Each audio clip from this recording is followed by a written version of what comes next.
आप में से कुछ व्यूवर्स हैं जो मुझे इंडिया से भी देख रहे हैं, उनका बहुत बहुत शुक्रिया कि वो मेरी वीडियोस को इतना प्यार दे रहे हैं और मेरी वीडियो को लाइक कर रहे हैं। क्योंकि वाईटी स्टूडियो में सब शो हो जाता है कि आपके व्यूवर्स आपको कहाँ कहाँ से देख रहे हैं और कहाँ कहाँ से आपके लिए प्यार भरा पैगाम भेजते हैं। बहुत बहुत आप लोगों का शुक्रिया एक दफ़ा फिर से। बिल्कुल मेरी वीडियोज़ हर उस इंसान के लिए है जो यूट्यूब से पैसे कमाना चाहता है, जो यूट्यूब से अपने ख्वाब पूरा करना चाहता है और उनको ये शिकायत है कि उनकी वीडियोज़ पे व्यूज़ नहीं आते, उनके चैनल को कोई सब्सक्राइब नहीं करता, उनकी वीडियोज़ को कोई लाइक नहीं करता, यूट्यूब उनके काम को आगे नहीं बढ़ा रहा है, चैनल को सर्च में नहीं भेजता, जिसकी वजह से उनके चैनल डेड हो जाते हैं, बिल्कुल व्यूज़ नहीं होते और वो सब्सक्राइबर के लिए परेशान रहते हैं, उनके ख्वाब सारे अधूरे। अस्सलाम वालेकुम, क्या हाल है आप सबके। मैं उम्मीद करती हूँ अल्लाह के फजल करम से आप लोग बिल्कुल ठीक ठाक होंगे, खैर खैरियत से होंगे। किसी ने बिल्कुल ठीक ही कहा है कि एक औरत ही दूसरी औरत की दुश्मन होती है, इसीलिए आजकल माशरे में तलाक की शरह बहुत ज़्यादा बढ़ गई है। अगर शोहर बीवी से ज़्यादा मोहब्बत कर रहा है, बीवी का ख्याल कर रहा है, उसके दुख सुख में उसका काम आ जाता है, घर के कामों में उसका हाथ बटा देता है, तो बस सास को ये बात बर्दाश्त नहीं होती और दूसरी तरफ बहनें भी आग बगौल हो जाती हैं और वो फ़ौरन अपनी माँ के कान भरने लगती हैं, हाय हाय मम्मा आपका तो बेटा हाथ से निकल गया, हाय माँ इसने तो अपने बेटे पे तावीज़ कर दिया, जादू कर दिया, भाई तो हमारे लिए कभी ऐसा नहीं करते थे, भाई तो हमारे लिए ऐसे कपड़े नहीं लाए,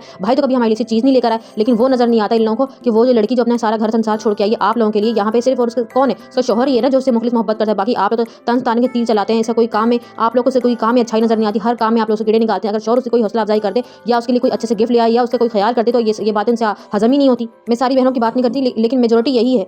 यही है कि अक्सर ऐसा देखा जाता है कि ज़्यादातर बहनें अपने भाई को घर खराब करती हैं। जो भाई जितने मान से अपनी बहनों का ख्याल रखते हैं, उनके लिए इतना कुछ करते हैं, शादी करते हैं, उनका इतना ख्याल रखते थे शुरू से, उसके बाद जैसे शादी होते ही वो बहनें डायन बच जाती हैं, अपने भाई का सब बचाया घर बर्बाद कर देती हैं। सुबह उठने के साथ अपने शोहर अपने बच्चों को स्कूल भेजने के बाद बस अम्मा को कॉल लगा लेती, हाय अम्मा भाभी कहाँ है, अभी तक कमरे में, हाय हाय अभी तक कमरे में, अभी तक कमरे से नहीं निकली, अच्छा तो खाने में क्या बनाए, अच्छा इसने ये बनाया है, क्यों आपने बताया नहीं था कि रात में आपका बीपी हाई था, आपका शुगर हाई था, आने दे भाई को मैं बताती हूँ। ये बिल्कुल भी मम्मा की ख्याल नहीं करती, मम्मा की बिल्कुल को फिक्र नहीं है, बस जितना चाहे हो सकता है वो आग लगाती है, अपनी तरफ से भरपूर कोशिश करती है और फिर खूब मजे लेती हैं सारे दिन की रिपोर्टें माँ से लेके। और इन सब हरकतों से भी दिल नहीं भरता, नजरों से गिरा के भी दिल नहीं भरता, तो ये सब क्या करती हैं, ये लोग दूसरे काम करने बैठ जाती हैं, जैसे कि तावीज़ गंढे, अल्लाह माफ़ करे, बिल्कुल इनको खौफ खुदा दिल से खत्म हो जाता है, नफरत में और शिद्दत में इतनी आगे निकल जाती है, मतलब हर हद से गुजर जाती है। जैसे कि अभी पिछले दिनों ज़ारा कत्ल केस हुआ था, कितना वो हाई प्रोफाइल केस बना था, क्योंकि उसकी सास और नंदे किस कदर जालिमाना उस पर तशद्दुद करती हैं, मतलब इंसानियत भी शर्मा जाए, किस कदर उस पर दरिंदगी ढाती हैं, किस तरह से पहले वो सारी कोशिश करती हैं बेटे के दिल में उसको नफरत डालेंगे, कितनी शिकायतें करती हैं बेटे को, ये मुझे पैसे नहीं भेजती, ये ऐसे नहीं करती, वैसे नहीं करती, फिर आखिर में उसके किरदार पर इल्जाम लगाती है, किरदार से भी बेटे को कोई खास फर्क नहीं पड़ता, बेटे को अपनी बीवी पे यकीन होता है, तो फिर वो क्या करती है, वो जादू घंटे का सहारा लेती है। जब जादू घंटे से भी देखती है कि वो नहीं हो रहा, कोई काम नहीं आ रहा, उसके बाद फिर ये कितना खतरनाक कत्ल का इस पर मंसूबा बनाती है, जिसको वो अंजाम देती है। उसको ये भी शर्म नहीं आती उस औरत को कि उसका छोटा मासूम बच्चा कमरे में था, कितनी शिद्दत से नफरत थी कि आप उसकी इससे अंदाजा लगा लें, जिस तरह से उन्होंने उसकी बोटियां की, इस तरह से गर्दन अलग की। अल्लाह माफ करे, आजकल के लोगों के दिल से बिल्कुल खौफ खुदा मर चुका है। और जैसा कि मैंने अभी कहा, इस केस में भी यही हुआ है कि सास खुद से इतनी जालिम नहीं थी, सास नफरत करती थी, लेकिन सास को पीछे से कौन पुश करता था, सास को डेली कौन बहू के खिलाफ वर्गलाता था, वो थी उसकी नंद, वो थी उसकी बहन, उसकी शौहर की बहन, जिससे ये बर्दाश्त नहीं होता था कि उसकी भाभी कैसे उसके घर में खुश है। अक्सर ऐसा भी होता है कि सासें खुद से खुद इतना नहीं भड़कती, जितना वहाँ पे उनकी बेटियां जो मौजूद होती हैं या ससुराल में जो होती हैं, जो डेली अपनी मम्मा अम्मा का फोन करके उनका ब्रेन वॉश करती हैं, तो वो बेटियां फसाद की जड़ होती हैं। ये बात मैं आपको साइकोलॉजिकल पॉइंट ऑफ व्यू से बता रही हूँ, ये बात आप मेरी नोट कर लें कि खुद से सासें बहुत कम ऐसी होती हैं जो बहुओं को पसंद नहीं करती, बहुओं को बहुत ज्यादा रोक टोक करती हैं, उन पर पाबंदियां लगाती हैं, ऐसे कपड़े नहीं पहनो, उधर नहीं जाओ, ऐसे नहीं बैठो, वैसे नहीं बैठो, इस टाइम नहीं सो, इस टाइम आप खाओ नहीं, इस तरह की जो चीजें होती है ना, ये बहुत कम सासें ऐसे करती हैं, लेकिन ज्यादातर मेजोरिटी यही है कि नंदे उनका जीना हराम करके रखती हैं।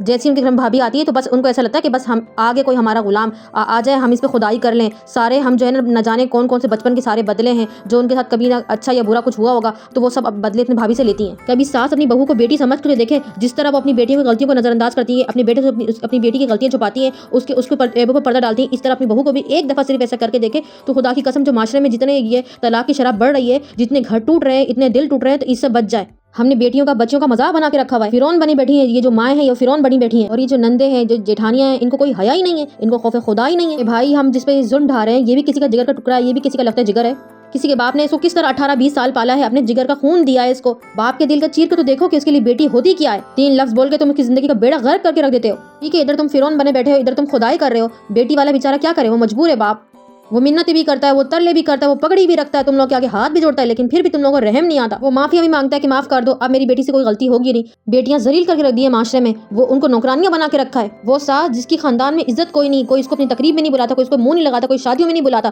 क्योंकि उसका मिजाज इतना सख्त है, उसकी जबान पे जहर की थैली रखी रहती है जिसका वो हर वक्त इस्तेमाल करती है। खानदान वाले उससे कटते हैं, कतराते हैं कि वो अभी सामना होगा तो कुछ ना कुछ बोल देंगी, तंज तानों के तीर चला देंगी। तो साबरीन है और आफरीन है उस बहू पे जो उसके साथ रहती है, गुजारा करती है, उसकी खिदमतें भी करती है, उसके सारे नखरे भी उठाती है, उसकी सारी झिड़कियां भी सुनती है, फिर भी उसकी 1 टके की इज्जत नहीं है। अगर किसी के नंदे ना हो और वहाँ जेठानी हो तो वो उनकी कसर वो पूरी करती हैं, वो जो उनका जीना हराम करती हैं। वो तो शादी करके आती हैं, सारे अपने ख्वाब पूरे करती हैं, अपना टाइम बहुत अच्छा सा गुजारती हैं, अपनी सास को बिल्कुल अपनी मुट्ठी में करके रहती हैं। लेकिन जैसी देवरानी आई है, और देवरानी को तो नहीं पता होता ये कितनी जहरीली है, अपने दिल में कितना बुग़्ज़ लिए बैठी हैं, उनकी ज़िंदगी में कितने इम्तिहान लेने वाली हैं, और सास को एनी टाइम बरगलाती हैं। नंदे चले किसी वक्त फ़ोन करती हैं, नंदे कभी कभार आती हैं, उनका फ़ोन आता है तब वो जहर उगलती है। लेकिन ये जो जेठानी जो जहर होती है, ये जहरीली एनी टाइम सास के पास मौजूद होती है। मैं अब क्या ही इनकी तारीफ करूँ जो मैंने भुगता है अपनी जेठानी को। यकीन करें वो उनकी सुबह 4 बजे होती थी, सुबह 4 बजे मतलब कि शाम के 4 बजे वो नीचे उतरती थी, और उसके बाद उनका नाश्ता गरम-गरम मैं रेडी करती थी, जबकि घर में मेड होती थी। लेकिन उनको मेरे हाथ ही नाश्ता खाना होता था, मेरे से ही नाश्ता बनवाना होता था। तो मैं जाके उनके लिए गरम-गरम पराठे बनाती थी, गरम-गरम चाय बनाती थी। उसके बाद सुबह का जो न्यूज़पेपर आता था,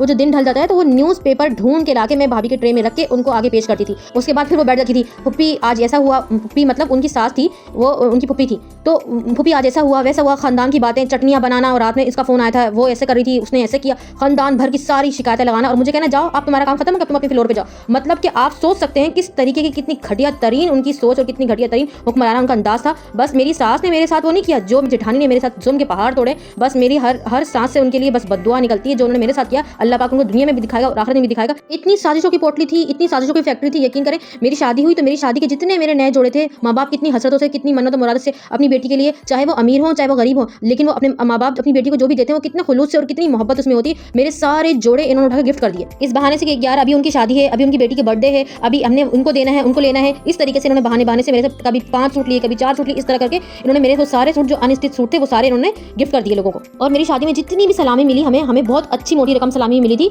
वो सारी सलामी इन्होंने हमसे ले ली कि भाई अभी ना इस तरह से ली कि घर में ना हमने गाड़ी लेनी है, और ना यूपीएस की बैटरी लेनी है, जनरेटर में बैटरी डलवानी है, जनरेटर हमने चेंज करना था। इसके मद में इन्होंने बहाने से भाई ये चीज़ की जरूरत है, उसकी जरूरत है, सारी पूरी सलामी इन्होंने खर्च कर ली। इसके साथ साथ वो बस सुबह उठ के नीचे आती थी तो उनका यही मिशन होता था कि भाई आज सारा दिन क्या हुआ, अम्मी से सब कुछ पूछती थी मेरी सास से, क्या जिसने क्या किया क्या नहीं किया, और ना इसने क्या बनाया, जो भी उनको मेरी सास बताती थी। ऐसे तो मेरी हर अच्छी बात में से भी ना वो ढूंढ कर निकालती थी बुराई। पप्पी आपने वो नोट नहीं किया, ये चीज़ ऐसी थी और इसने ऐसी की है, आप सोच भी नहीं सकती जितनी भोली है ना, इसके चेहरे के पीछे कुछ ना कुछ है। पप्पी ये बहुत मासूम थी, मासूम है नहीं, आप इस पर इतना अंदर ट्रस्ट नहीं करें, ऐसी तो होती है औरतें, हम इनको क्या जानते। अरे भाई 2 साल 2.5 साल से हमारे घर आती रही, हमसे रिश्ता मांगती रही। मेरी अम्मी हर वक्त मना करती थी, ये सोचती थी कि कुछ ना कोई बात ऐसी करके जाती थी। मेरी अम्मी डर जाती थी कि नहीं यार